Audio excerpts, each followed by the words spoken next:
Fuerteventura, die Insel der goldenen Strände und des kristallklaren Meeres.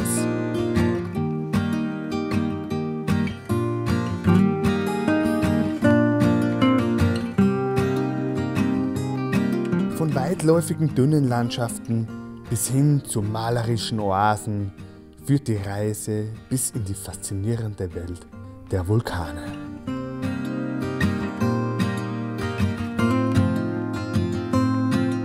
Wir zeigen euch die 30 schönsten Orte, Strände, die über 12 Kilometer lang sind, unberührte Natur, besten Wellen zum Surfen und unvergessliche Wanderungen und Erlebnisse auf Fuerteventura. Die Insel des ewigen Frühlings.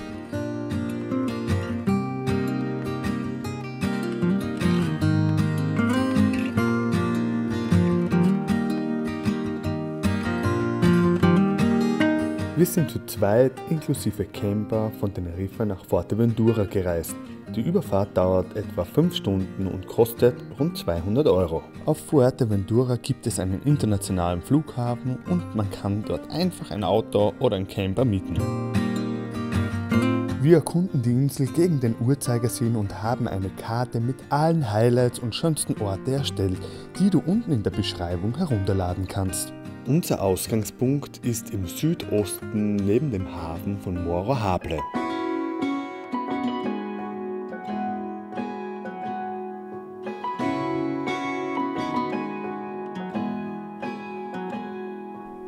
Am Parkplatz begrüßen uns gleich einzigartige Vögel. Vor dem Strand findet man eines der 5 Walskelette, die auf Fuerteventura angespielt worden sind.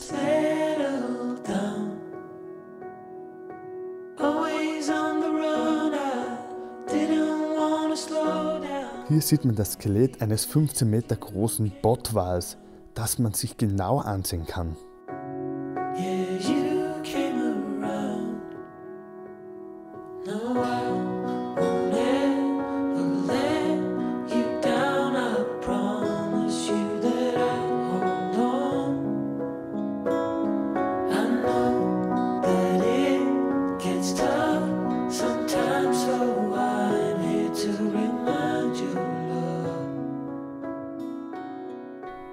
Am Ufer thront der Leuchtturm Morro Hable, weit mehr als nur eine Orientierungshilfe für Schiffe und Wahrzeichen. Morro Hable war einst ein Fischerdorf. Der Strand hier, geschützt vor Wind, eignet sich ideal zum Schnorcheln, Stand-Up-Paddling und zum Schwimmen mit Kindern. Im Winter locken hier auch kleine Wellen die Surfer an.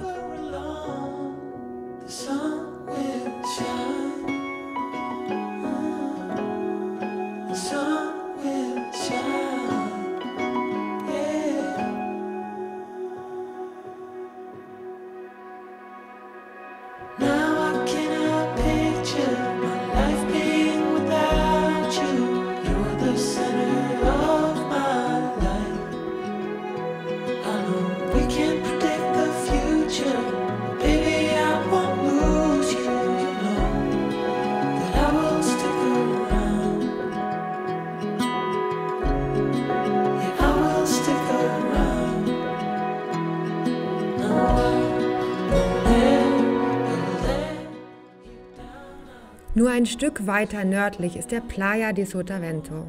Wir haben einen atemberaubenden Platz am Strand gefunden und erleben einen ganz besonderen Sonnenaufgang. Hier entsteht während der Flut eine Lagune, die ein Paradies für Naturliebhaber und Fotografen ist. Man sollte unbedingt eine Wanderung machen.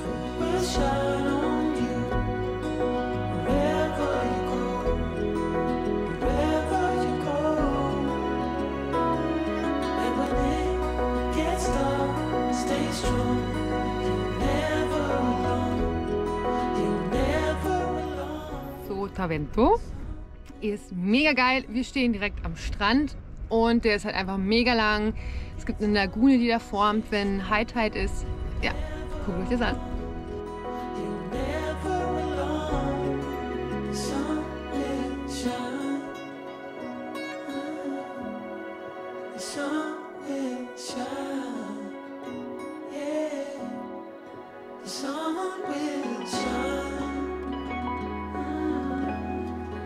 sun will shine, yeah.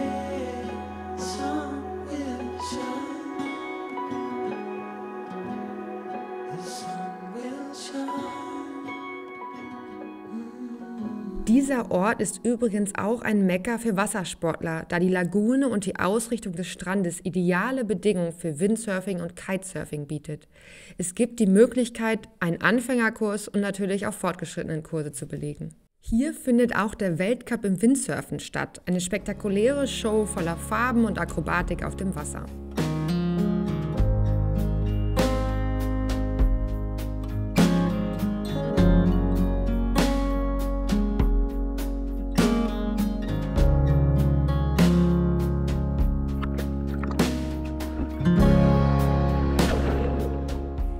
Wenn dir das Video bis jetzt gefällt, würden wir uns super freuen, wenn du uns unterstützt, indem du rechts auf Abonnieren und auf die Glocke klickst. Abonnieren ist kostenlos und hilft uns, mehr tolle Videos für euch zu produzieren. Schreibe gerne im Kommentar, was dir auf Fuerteventura am besten gefällt. Vielen Dank!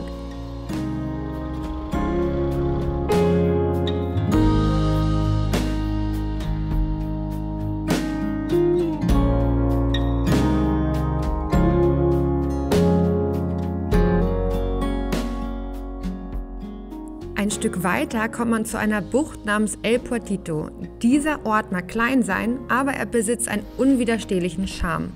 Allein die Fahrt zwischen den Palmen war schon ein Highlight. Die geschützten Buchten sind ein Traum für Camper und Naturliebhaber. Es ist hier ideal zum Freistehen und Wandern. Doch auch Schnorcheln ist sehr empfehlenswert, denn du bekommst einen wundervollen Einblick in die Unterwasserwelt Fuerteventuras. Der Ort ist ein echter Geheimtipp.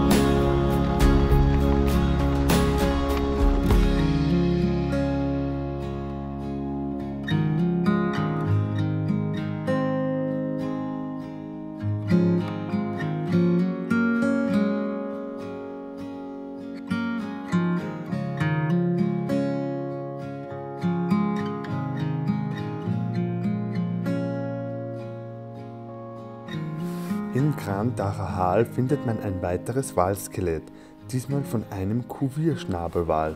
Dieser Ort mit der schönen Promenade und seinem weitläufigen Sandstrand ist das Herzstück lokaler Kultur und ein Beispiel für das alltägliche Leben abseits des Tourismus.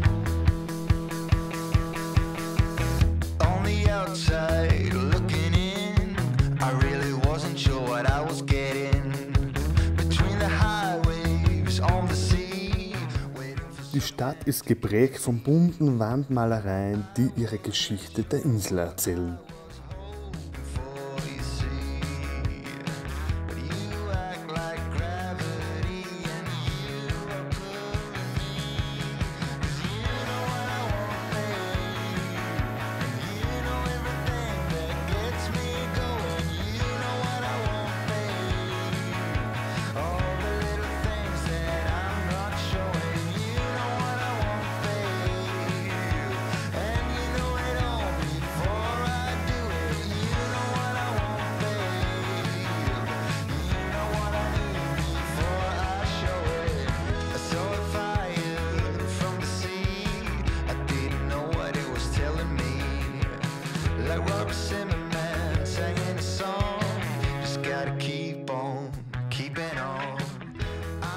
Der Faro de la Entalada ist nicht nur der nächstgelegene Punkt zum afrikanischen Kontinent, sondern auch ein architektonisches Meisterwerk.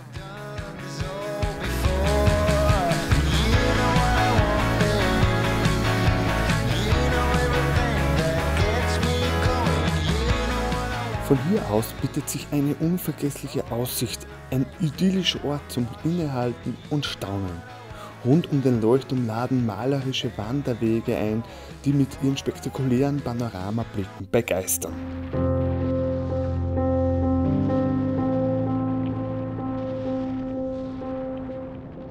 Gleich um die Ecke entdecken wir das grüne Wunder der Insel, die Aloe Vera. Fuerteventura ist berühmt für seine hochwertigen Bio-Aloe Vera Farmen. Hier erfährst du alles über Anpflanzung, Ernte und über die heilenden Eigenschaften der Pflanze.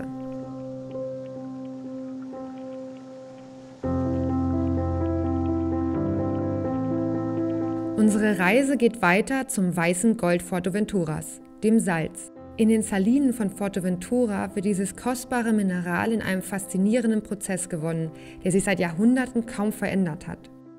Ein Rundgang durch diese glitzernden Sandgärten bietet Einblicke in die traditionelle Salzgewinnung, bei der das Meerwasser in flachen Becken verdunstet und das Salz schließlich kristallisiert.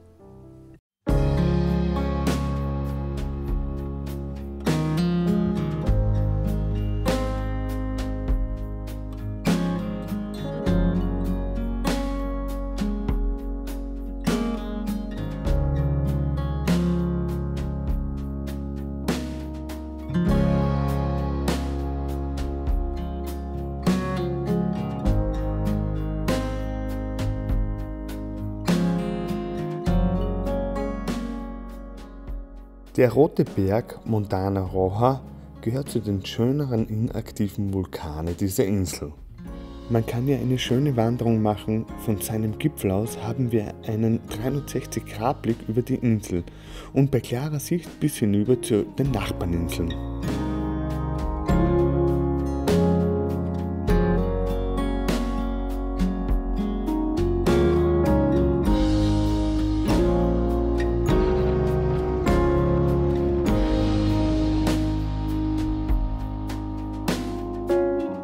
Weiter geht es zu einem der beeindruckendsten Naturschauplätze der Insel, den Dunas de Corralejo.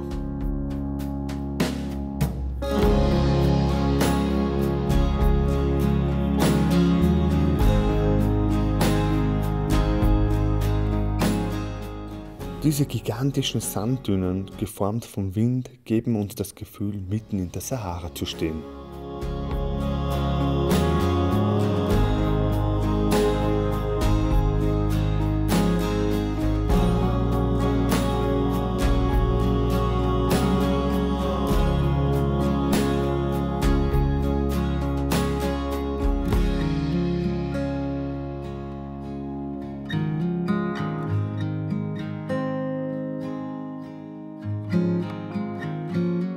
Dieser Sand ist so fein wie Puderzucker. Ob beim Sonnenbaden oder bei einer Partie Sandboarding oder einfach beim Spaziergang, die Dünen von Corralejo sind ein Erlebnis für alle Sinne.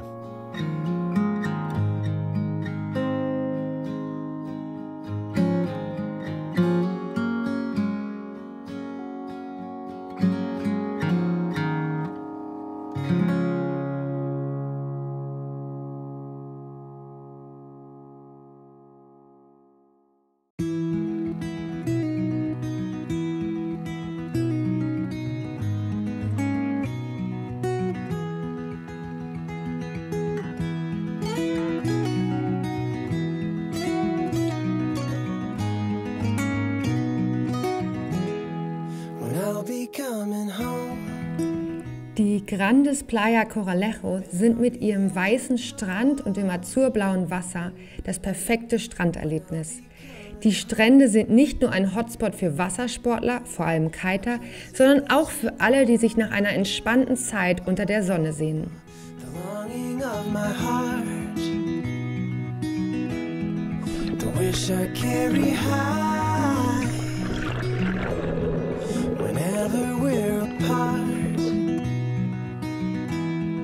It takes me through the night, and I look deep into your eyes.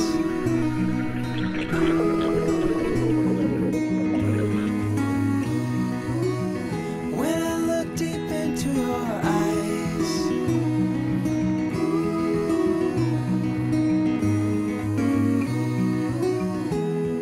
when I'll be coming home. On my way, when I'll be coming home, I wanna see you play the music of your heart. I'm followed by your light,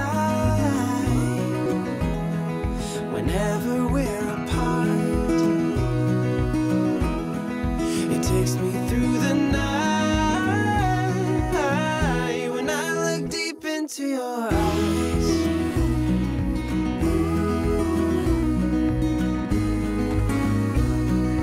Oh, when I look. Ein kurzer Bootstrip bringt uns von Coralejo zu Isla de los Lobos, einem unberührten Juwel, das zwischen Fuerteventura und Lanzarote liegt. Diese kleine Insel ist ein Naturschutzgebiet, das eine unglaubliche Artenvielfalt sowohl über als auch unter Wasser zu bieten hat. Die ruhigen Gewässer um die Insel sind ideal zum Schnorcheln, Tauchen und für Bootstouren.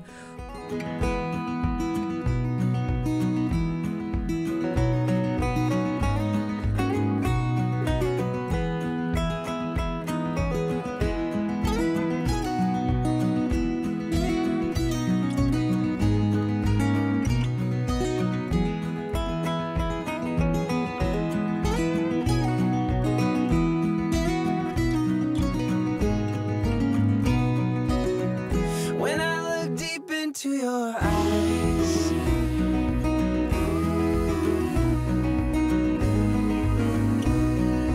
Oh, when I look deep into your eyes.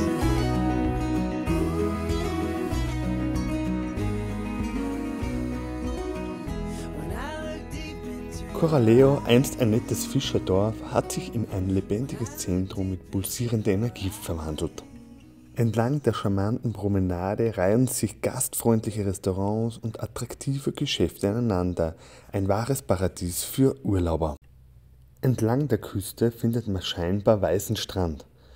Doch statt Sand besteht dieser aus unzähligen kleinen Korallen, sogenannte Rhodolithen, die auch wegen ihrer Ähnlichkeit zu Popcorn als Popcornstrand benannt wird.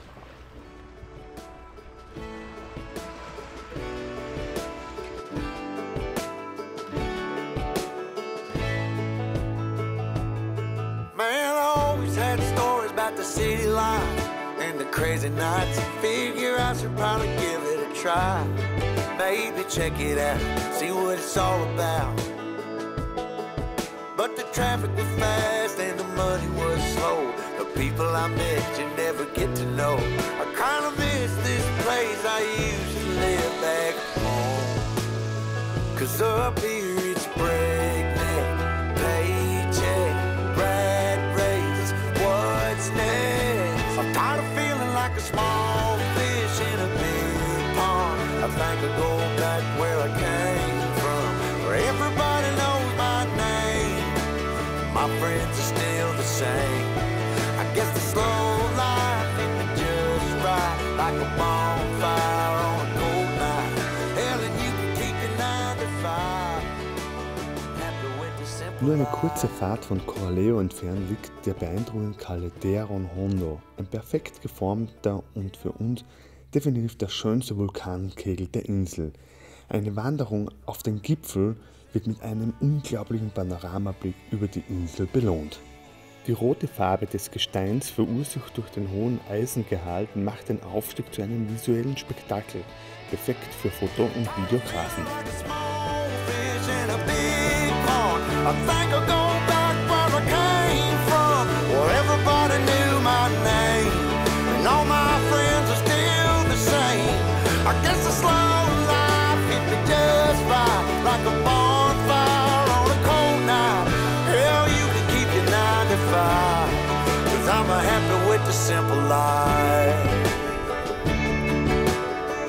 Oh Lord, you can keep your 9 to 5.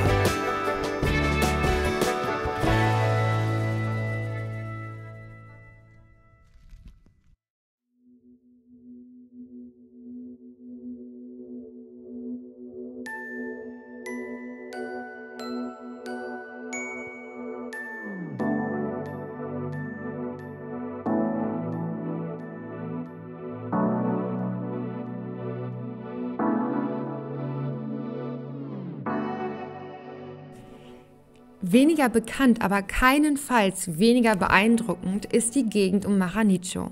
Sie ist ein Paradies für Wanderer und bietet unberührte Naturpfade. Entlang der Küste findet man ein kleines Dorf mit einem scheinbar weißen Strand, ähnlich dem in Coralejo, mit unzähligen kleinen Korallen, der auch als Popcorn Beach bekannt ist.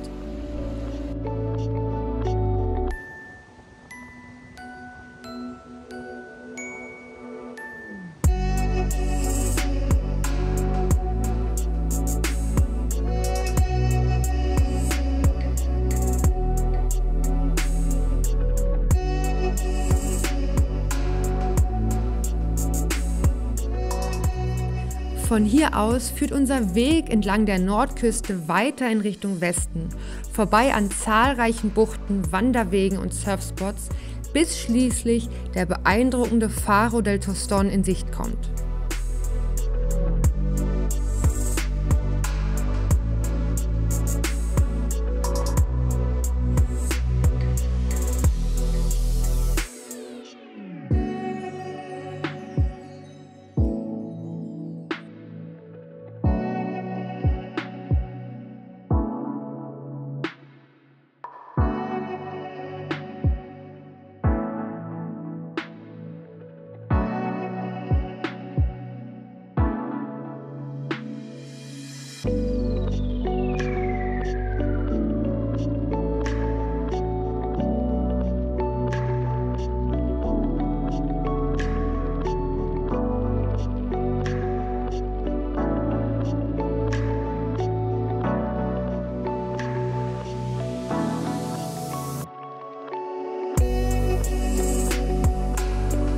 Der Faro del Tostón am Rande des charmanten Ortes El Cortillo ist mehr als nur ein Leuchtturm. Er ist ein Wächter der Geschichte und ein Kulturzentrum, das die maritime Vergangenheit der Insel ehrt.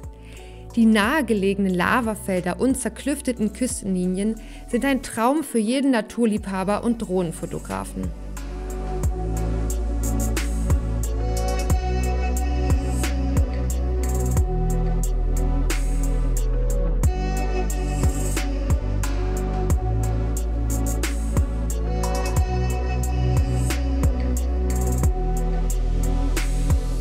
El Cortillo war einmal ein verschlafenes Fischerdorf und ist heute ein Hotspot für Surfer und alle, die dem Trubel von Coaleo entfliehen wollen. Mit seinen atemberaubenden Stränden und der entspannten Atmosphäre ist es der perfekte Ort, um den Tag ausklingen zu lassen. Besonders die Sonnenuntergänge sind hier ein unvergessliches Erlebnis.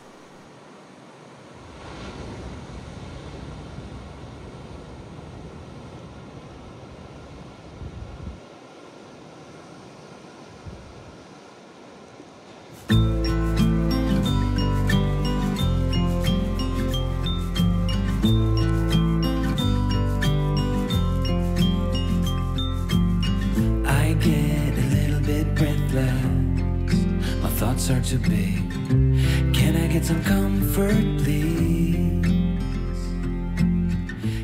Auf dem Weg ins Dorf stoßt man auf ein weiteres Walskelett, diesmal von einem 6 Meter langen, ausgewachsenen Cuvierschnabelwal. Das Dorf selbst besticht durch sein lebendiges, alternatives Urlaubsflair und in dieser Surfgemeinde fühlt man sich einfach sofort zu Hause.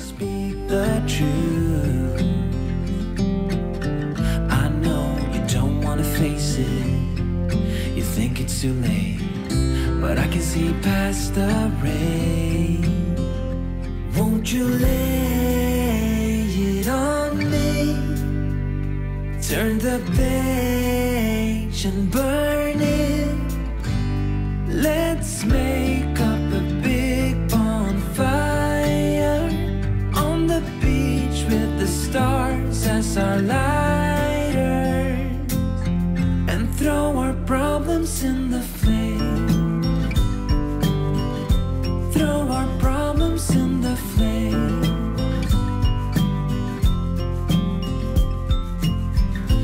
We fell down to the bottom, so bottom up please. We're gonna get over this. I see the smoke in the mirrors. I'm holding the key. One step away from salvation. You're like the ocean, setting me free. Out in the open, I'm picking up speed. No bad thoughts penetrate. Hold me like this is the first time. Our destiny calls, not leaving this incomplete. Won't you let Auf unserer Reise in Richtung Süden halten wir an der historischen Vila Verde Mühle, einem wichtigen Symbol der landwirtschaftlichen Vergangenheit Fuerteventuras, die einst das Korn der Inselbewohner zu Mehl verarbeitete. on the beach with the stars as our lighter. Nur einen Katzensprung entfernt entdeckt man das malerische Dorf La Olivia. Ein Juwel des Ortes ist unbestreitbar die Kirche Nuestra Señora de Candelaria aus dem 18. Jahrhundert. Das Dorf selbst hat uns außerordentlich gut gefallen, wobei unser Interesse besonders von den Ruinen am Rande La Olivias geweckt wurde. Hier haben Atlashörnchen ein Zuhause gefunden und bieten ein witziges Schauspiel, in dem sie neugierig und verspielt um dich herumlaufen. Denk bitte daran, die Tiere nicht wie hier zu füttern. Sie werden mittlerweile in Fuerteventura als Plage angesehen.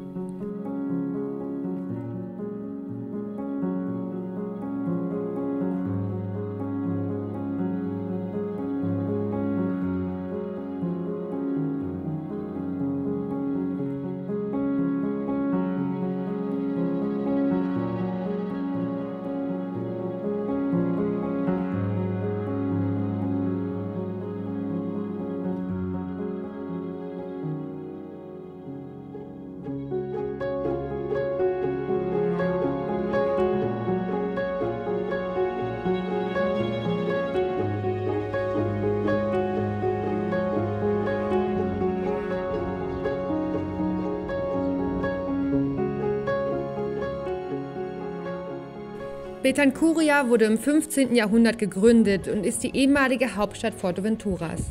Sie fasziniert mit traditioneller Architektur, historischem Ambiente und einer malerischen Natur. Besonders die Kirche Santa Maria sticht als ein historisches Monument mit wertvoller Kunst hervor. Die Stadt bietet auch nette Cafés und gemütliche Restaurants. Hier kannst du kanarische Spezialitäten wie zum Beispiel lokalen Ziegenkäse probieren.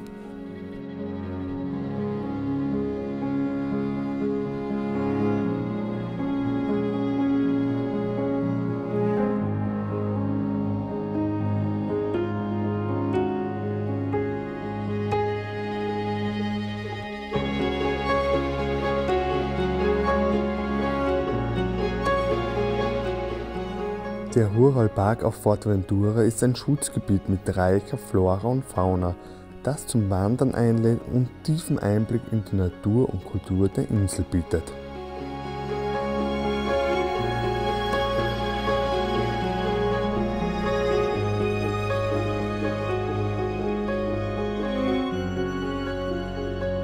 Bahara, das verborgene Herz von Fuerteventura.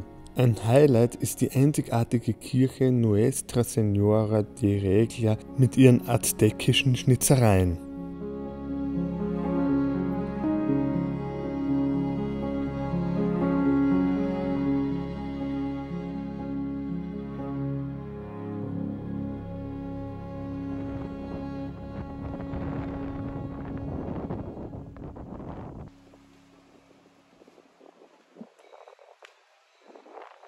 Weiter geht es auf der westlichen Seite Fuerteventuras. Ajuy mag klein sein, doch seine Eindrücke sind groß. Dieser Ort bietet einen einzigartigen Einblick in das malerische Küstendorf und in die Naturgewalten, die Fuerteventura geformt haben. Ajuys schwarze Sandstrände sind eine Seltenheit auf der Insel und bieten einen starken Kontrast zu den sonst so typischen weißen Sandstränden Fuerteventuras. Diese exotische Kulisse ist perfekt für alle, die einzigartige Fotomotive suchen oder einfach nur die Sonne und die frische Meeresbrise genießen möchten. You got me acting out, you. All tenderness is out the window. What you do to me when the cold bites blue is straight.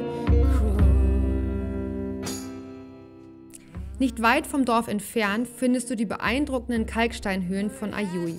Sie sind nicht nur geologisch interessant, sondern erzählen auch ein Stück der Geschichte der Insel.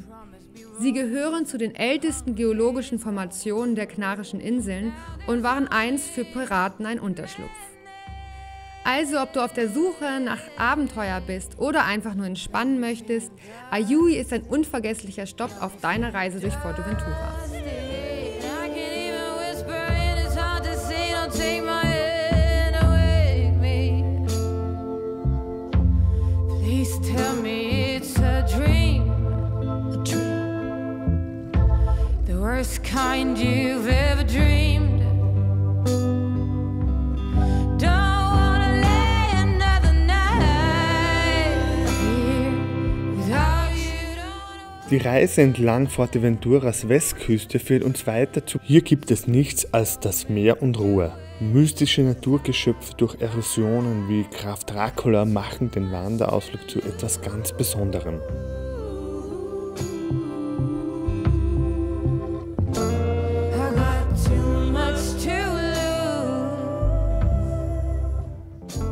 Die Bucht nebenan lockt mit einer geheimnisvollen, faszinierenden Höhle, die nur darauf wartet, erkundet zu werden.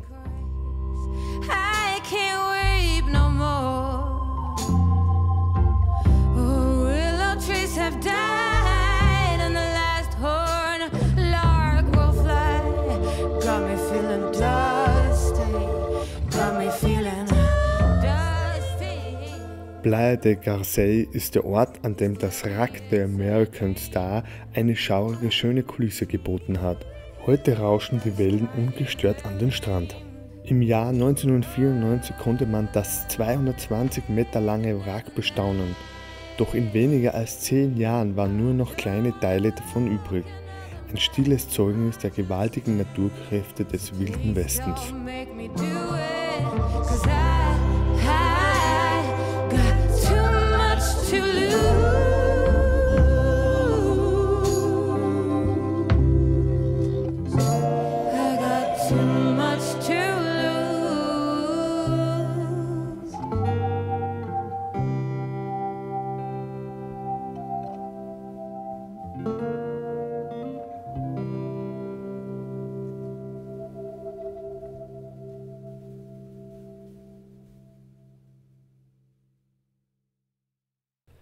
Im südlichen Teil der Westküste Fuerteventuras, wo die Wellen des Atlantiks leidenschaftlich gegen die Küste schlagen, finden wir La Pared, einen Ort, der mit seiner wilden Schönheit und seinen dramatischen Kontrasten fesselt.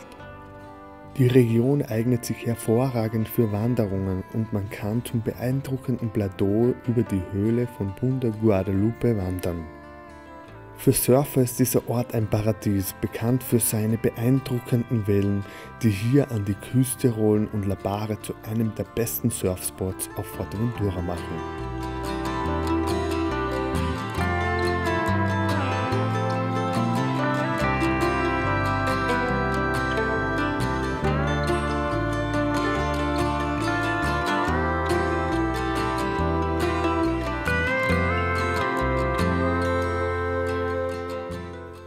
Auf dem Weg gen Süden durchquert man eine Vielfalt an beeindruckenden Landschaftsformen. Mitten in der Wüste stößt man auf ein Kunsthaus, dessen Muster und Biss-Symbole sich am besten mit einer Drohne aus der Vogelperspektive bewundern lassen.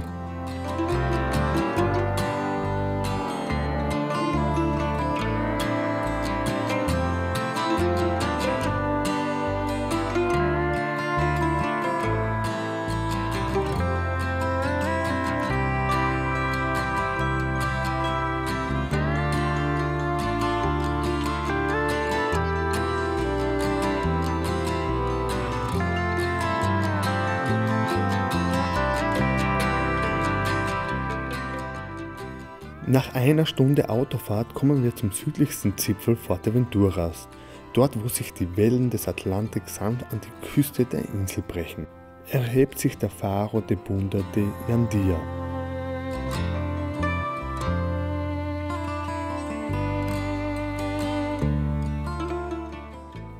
Diese markante Landmarke, umgeben von der rauen Schönheit der Halbinsel Jandia, steht stolz seit seiner Errichtung im Jahre 1864. Er ist nicht nur ein Symbol maritimer Geschichte, sondern auch ein Zeuge der natürlichen Pracht dieser Region. Es ist ein Ort, der Naturliebhaber und Fotografen gleichermaßen anzieht.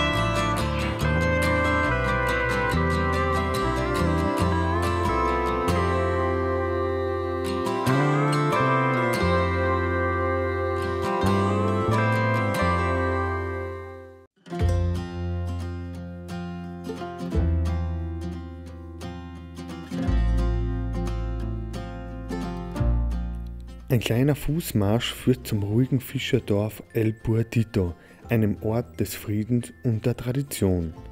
Mit seinem geschützten Strand bietet es einen Einblick in die Seele Fuerteventuras. Der ehemalige Campingplatz erlangte traurige Berühmtheit, als dort im August 2022 durch eine Gasexplosion über 50 Dauer-Campingstellplätze niederbrannten. Heute sind noch immer die verkohlten Grundstrukturen zu sehen, die an eine Welt wie aus einem Zombiefilm erinnern.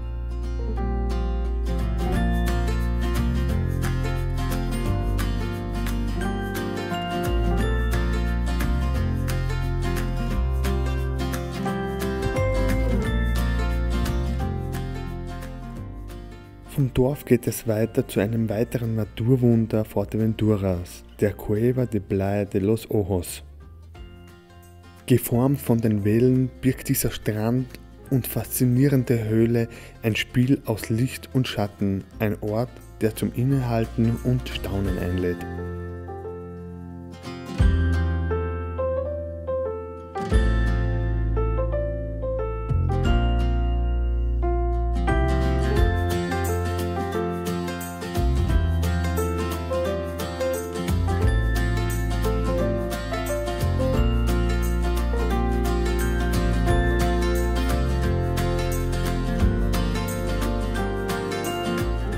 Am Rand der zerklüfteten Küstenlinie steht der Faro Punta Pesebre, ein Leuchtturm, der als stille Wacht über das Meer ragt und einen Panoramablick über den südwestlichen endlosen Horizont bietet. Ein magischer Ort, der eine Tür zu einer neuen Welt öffnet. Well, what facts belong, it's hard to say. Your pattern is so hard to tell. But we're together, that's our game. Round and round and round we go.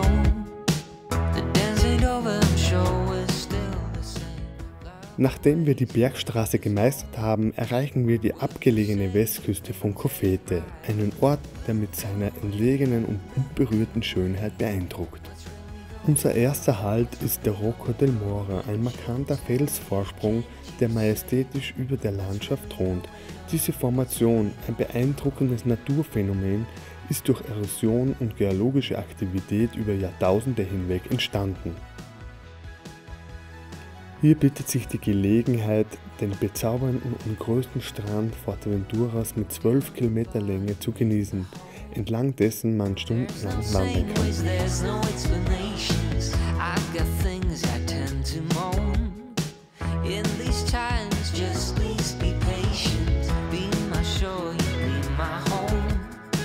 Drag us out and build us up again. Der Rocco del Mora gilt als ein Wahrzeichen der Region und ist eng mit der Identität und Geschichte von Cofete verbunden. Er verleiht der Gegend einen mystischen und fast unberührten Charakter und ist ein beliebtes Ziel für Fotografen, Videografen und Naturliebhaber. What's really going on? What's really going on? Look away, look away. What's really going on? What's really going on? Would you tell me? Can't you say? What's really going on? What's really going on?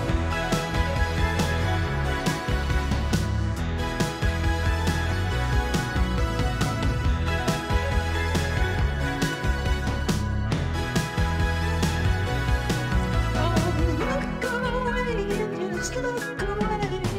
What would you say if things ain't right? Would you tell me, can't you say?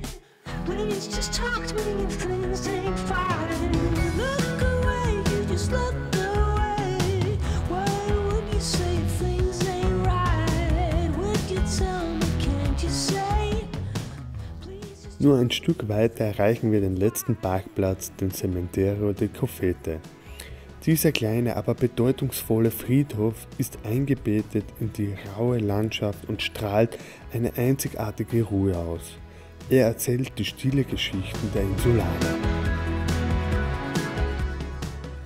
Von hier aus bietet sich eine Wanderung entlang des Strandes, über die Berge oder zum mysteriösen Casa Vinta an. Diese Villa, voller Legenden und Spekulationen, soll angeblich in den 1940er Jahren von einem deutschen Ingenieur erbaut worden sein und ist umgeben von zahlreichen Gerüchten.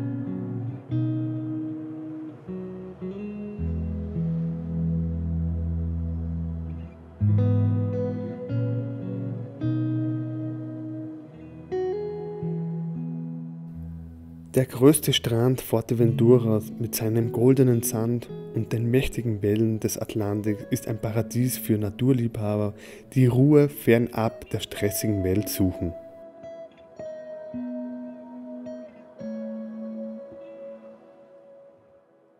Wir verbrachten hier 2 Tage, bevor unsere Reise zurück nach Puerto de Morohable führte, denn die nächste Reise wartet bereits auf uns. Wenn dir das Video gefallen hat, vergiss bitte nicht, den Abonnier-Button zu klicken und die Glocke zu aktivieren, um kein neues Video zu verpassen. Das Abonnieren ist kostenlos und unterstützt uns dabei, mehr großartige Videos für euch zu erstellen. Wir würden uns freuen, wenn du unten in den Kommentaren ein Feedback hinterlässt oder uns mitteilst, was dir auf Fuerteventura am besten gefallen hat. Im nächsten Video setzen wir unsere Reise auf die nächste Insel fort, bevor es wieder zurück zum Festland geht. Wir freuen uns darauf, dich beim nächsten Mal wiederzusehen. Tschüss und vielen Dank.